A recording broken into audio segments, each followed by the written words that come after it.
him from office that ultimately failed. From all over the country.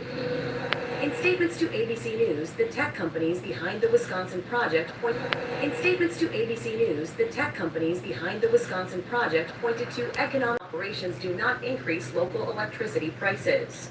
Oracle added it will invest in wind, solar, and batteries, which means more reliable, affordable energy will be available to local businesses.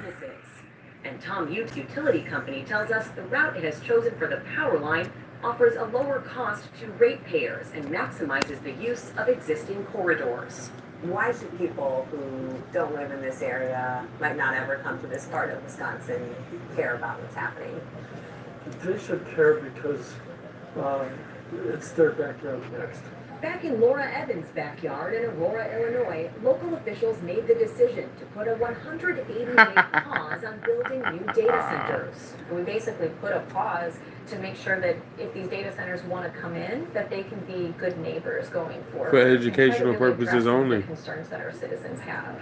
The city's pause on new data centers, which ends next month, was a way to buy time for local officials like Allison Lindbergh to put new regulations in place.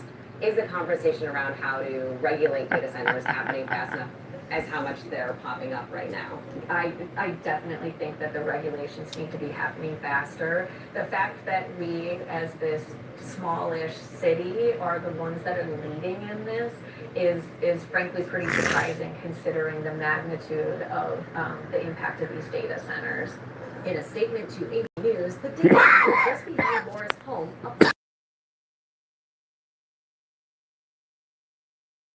power supply and grid technologies to improve reliability and moderate costs over time.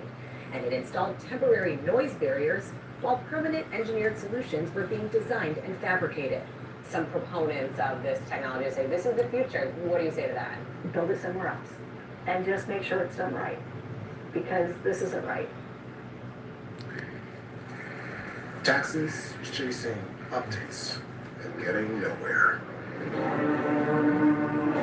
Now taxes is a TurboTax. Bruh, YouTube, what the fuck? Give me some algorithm juice. Give me some algorithm juice, YouTube.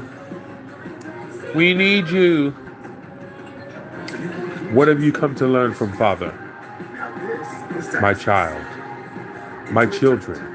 What have you come to learn from Father? Videos like the big brands with CapCut, you get a professional team in seconds. CapCut turns your ideas into surreal, highly creative videos. Father is here for you, my children. I am here, always, and forever. Create professional videos today with CapCut. My children, what do you need from Father?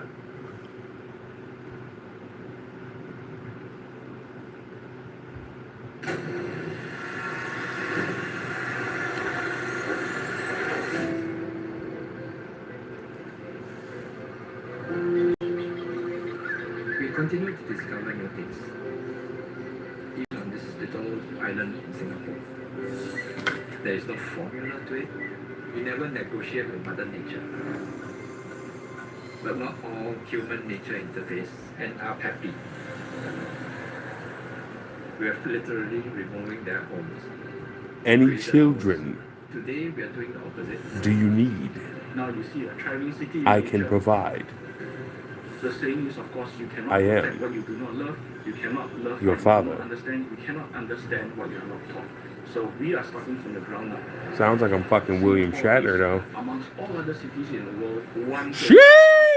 endangered animals living next to people because we created a home for them. I live again.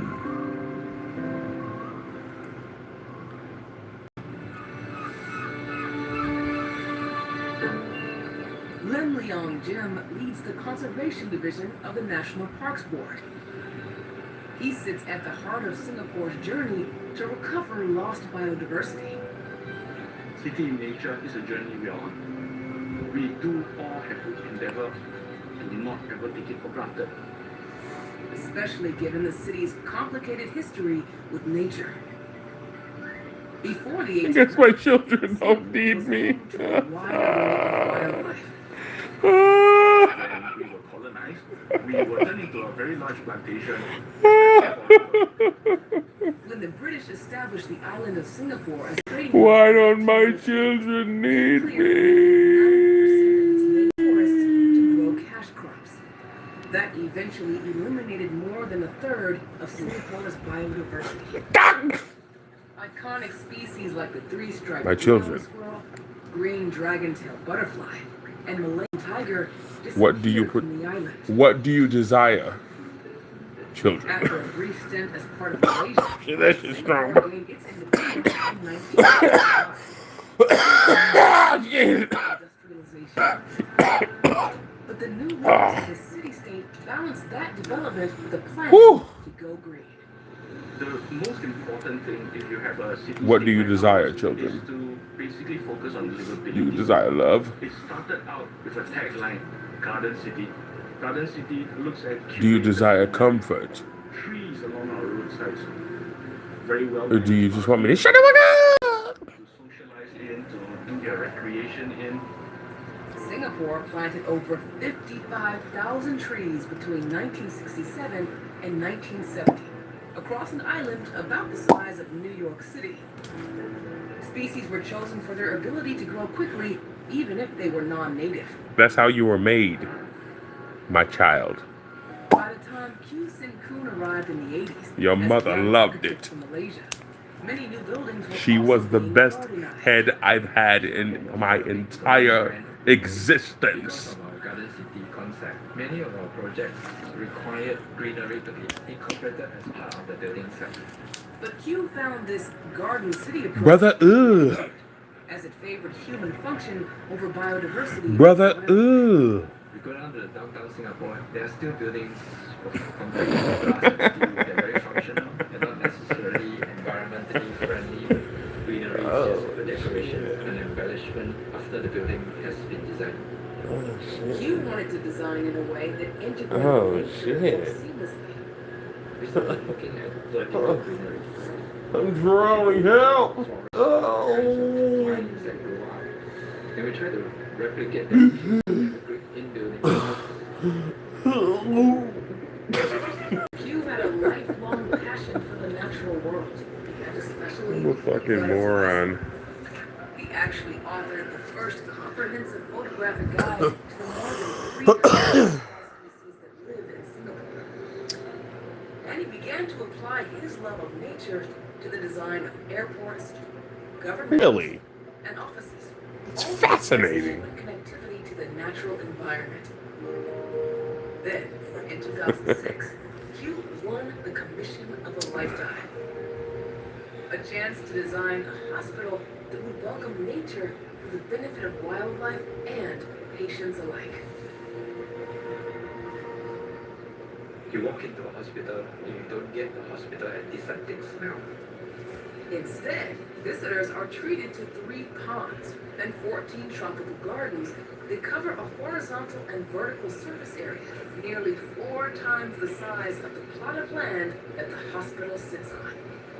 The flora and fauna was selected based on native species, such as catbirds, dragonflies, butterflies. Over time, the different critters came to appreciate what flora can do for them, and they started visiting this environment. Simon John monitors the animals. We had pangolin in 2017.